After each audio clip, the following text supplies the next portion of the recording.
First,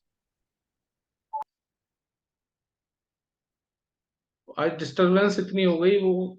अब ये जैसे देखेंगे आप, ये एक प्लॉट है,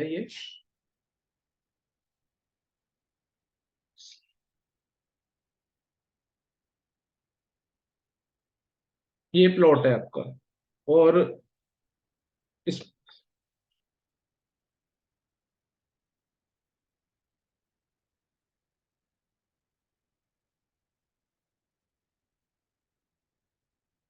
इस प्लॉट का साइज देखेंगे आप, ये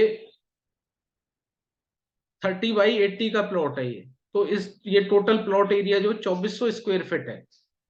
अगर हमें इसकी जोनल स्ट्रेंथ निकालनी है तो हम इसमें क्या करेंगे, 2400 और डिवाइडेड बाई 16, बिकॉज 16 जोन है तो 150 स्क्वायर फीट का एक जोनल स्ट्रेंथ का एरिया निकलेगा इसमें। अब इसको कैलकुलेट करने के लिए मिनिमम एरिया कितना होगा और मैक्सिमम एरिया कितना होगा, उसका एक ये फॉर्मूला है कि जो सबसे मिनिमम वाला जो आपका चार्ट में जिसकी जोनल स्ट्रेंथ आ रही है, 150 plus minimum area divided by 2। तो मिनिमम एरिया आपका आ गया 97.39। और मैक्सिमम को हम एरिया ऐसे निकालेंगे, जो मैक्सिमम हाइट का जो आपका जोनल स्ट्रेंथ वाला जो पोर्शन है उसकी रीडिंग लेंगे हम, और उसको 150 plus maximum area divided by 2। अब जैसे कि ये 2400 स्क्वायर फीट का मैक्सिमम एरिया आया 234.13। तो इस हिसाब से मिनिमम निकल गया, मैक्सिमम निकल गया और बैलेंस एरिया निकल गया।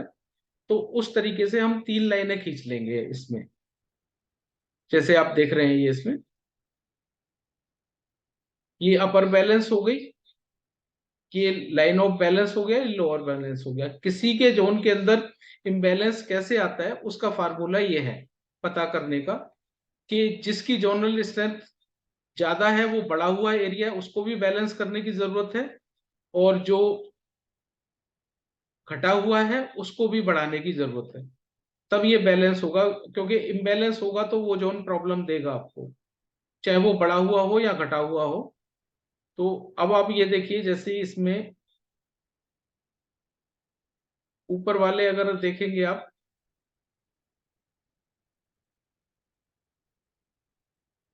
ये देखिए इसमें अगर बात करें तो एसएससी जोन बड़ा हुआ है आपका,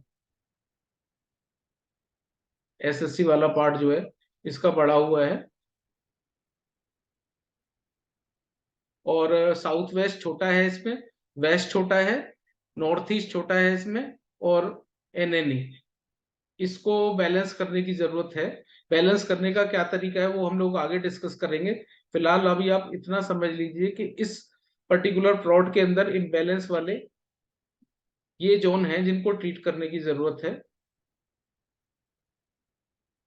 अब अगर आप देखेंगे इसमें 3 जोन बड़े हुए हैं, बड़े हुए में एक नॉर्थ वेस्ट है, एक एनएनडब्ल्यू है, और एक आपका ये आ जाता है एसएससी। इनको इनकी पावर को कम करने की जरूरत है हमारे को। वो हम कलर थेरेपी के थ्रू या स्टड के थ्रू उसको बैलेंस कर सकते हैं।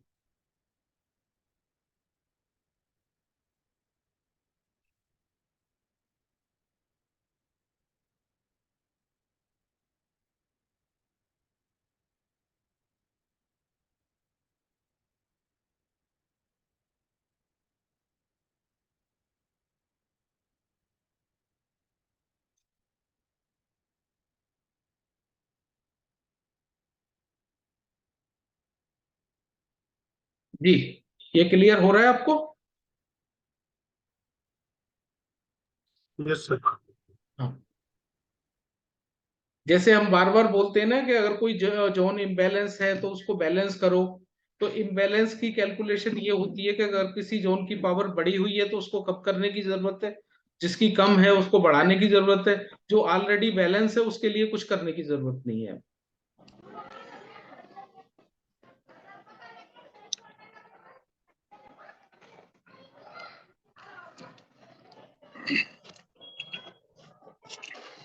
सर इसमें एक क्वेरी थी मेरी, जो हाँ। बैलेंस लाइन से थोड़ा ऊपर है, उसको कुछ करेंगे कि नहीं करेंगे? देखिए 3 लाइनें, एक मैक्सिमम बैलेंस की है, एक हाँ मिनिमम बैलेंस की है और एक बैलेंस की लाइन है। तो क्या मैक्सिमम बैलेंस से ऊपर है? हाँ, मैक्सिमम बैलेंस से ऊपर है। मैक्सिमम बैलेंस से जो ऊपर है उसको एग्जॉस्ट करने की जरूरत है आपको, ओके। और और थोड़ा जो नीचे है नीचे की तरफ है उसको एनहेंस करने की जरूरत है आपको। उसको हम आगे सीखेंगे। उसको हम आगे बताएंगे, अभी तो ये बेसिक चीजें आपको बताई हैं। जो आपका पेपर वर्क है, जो कोई भी प्रॉपर्टी आपके पास आती है, उसको कैसे आप मतलब उसके बारे में जज करेंगे, उसमें क्या इम्बैलेंस है, क्या उसमें वास्तु दोष है, उसके लिए ये वर्किंग आपके लिए जरूरी है। इसके बाद ही हम लोग आगे बढ़ेंगे। Okay sir. ये संजय सारा जी। मतलब पेपर वर्क है, जो आपको कहीं पे भी साइट पे जाने से पहले, कोई भी काम करने से पहले, ये सारी चीजें आपके पास में होनी चाहिए। जैसे कि मैप होना चाहिए, प्रॉपर डिग्री होनी चाहिए, डिग्री के बाद में फिर आपको उसको ग्रेडेड प्लान आपके पास होना चाहिए, और बार चार्ट होना चाहिए। ये सारी चीजें होने के बाद में फिर आपको ट्रीटमेंट करना होगा कि कहाँ पे क्या इम्बैलेंस है।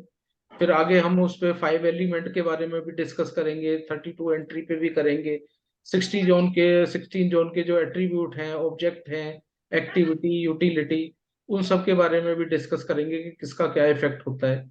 और फिर जो किसी भी तरह से नेगेटिव एक्टिविटी हो रही है, चाहे वो किचन में, या वो टॉयलेट की एक्टिविटी, या वो एंट्री की एक्टिविटी, उसको कैसे ट्रीट करेंगे, उन सब के बारे में भी डिस्कस करेंगे हम आगे। आज तो पहला दिन था, अभी सारा वो बता दिया तो फिर वो आगे के लिए कंफ्यूजन हो जाएगा। अभी जितना बताया उस पर ही वर्किंग कीजिए, उसको समझिए प्रॉपर तरीके से। उसमें कहीं पे कोई दिक्कत आती है आपको कोई वर्किंग करने में, तो उसमें आप नेक्स्ट जो हमारी क्लास होगी उसमें हम लोग डिस्कस कर लेंगे। सर ये ओके। बार चार्ट बनेगा कैसे, कहाँ पर, मतलब वो ऐप है कोई, कैसे बनेगा है जी। बार चार्ट सर, बनेगा कैसे?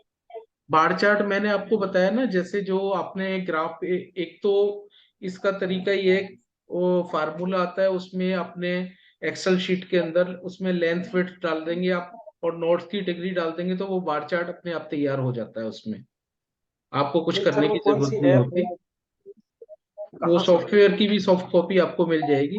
दूसरा तरीका ये है कि किसी आर्किटेक्ट से, जैसे आप प्लान बनवाते हैं, नक्शा जी। बनवाएंगे या ग्रेड कराएंगे, वो आर्किटेक्ट कंप्लीट सेट बना के दे देगा आपको। अच्छा अच्छा। बट ये सारी चीजें बेसिक चीजें हैं, इनकी आपको बेसिक वर्किंग कह लीजिए, ये आपको करनी ही होगी आगे बढ़ने के लिए। ठीक है सर, ये फार्मूला ये और वो समझ सब। लीजिए आप, ये वास्तु करने से पहले की तैयारी है आपकी, कि इसके बेस पे ही आगे आप मतलब ये जज कर पाएंगे कि इस जगह पे क्या इम्बैलेंस है, और क्या यहाँ पे ट्रीट करने की जरूरत है। जी। संजय जी। जब तक आप ग्रिड नहीं करेंगे या बार चार्ट नहीं बनेगा आपके पास, तो ना तो आपको ये पता लगेगा कि आपका टॉयलेट पर्टिकुलर किस जोन में आ रहा है, या आपकी किचन पर्टिकुलर किस जोन में आ रही है, आपकी एंट्री कौन सी आ रही है, या आपकी कोई एक्टिविटी जैसे लाइक मिक्सर की, वॉशिंग मशीन की एक्टिविटी किस जोन में आ रही है। विदाउट ग्रिड तो पता लग नहीं पाएगा ना। तो उसके लिए ये प्रैक्टिस जरूरी है। इस पे ही फिर हम आगे चलेंगे। संजय जी। हाँ जी। Can you hear me? जी बताइए। हाँ, मेरे को आपसे पूछना था, आपने वो डाला है ऑटो कैड का ना इस ग्रुप में?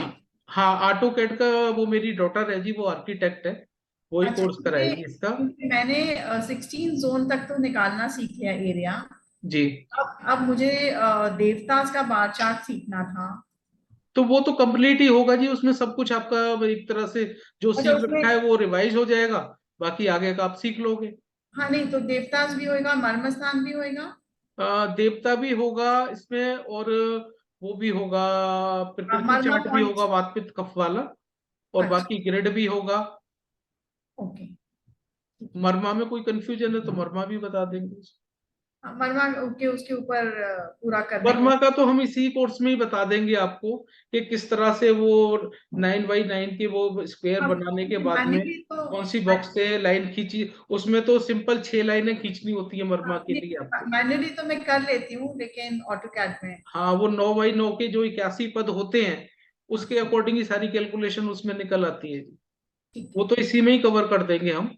ओके बाकी प्रैक्टिकली वो करना है तो आप उसमें उसमें वो भी कवर कर लेंगे हम, ऑटोकैड में भी। Okay thank you. तो तो और बाकी भी जितने लोग हैं, अगर किसी ने ऑटोकैड सीखना है या चाहते हैं कि खुद करना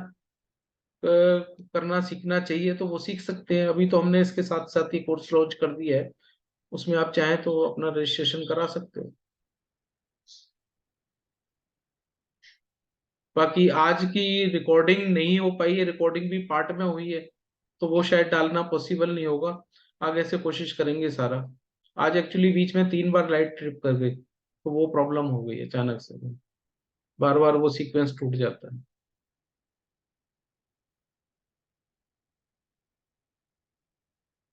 सर वो बार चार्ट वाला एक्सेल शीट है ना, वो सर वो डाल दीजिएगा। Hello hello. हाँ जी सर, वो एक्सेल शीट वाला जो है ना बार चार्ट की वो आप डाल देंगे सर। मैंने कहा वो पीडीएफ में ऑलरेडी आपके पास ग्रुप में मैंने डाला हुआ है, आप अच्छा पीडीएफ ओपन करेंगे उसमें सारी चीज मिल जाएगी आपको। ओके ठीक है sir. Ji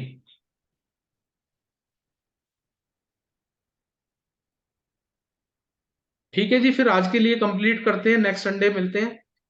okay thank you thank sir. You. Thank you जी सभी को। Thank you Sunday. Thank you Sanjay भाई। Thank you ji.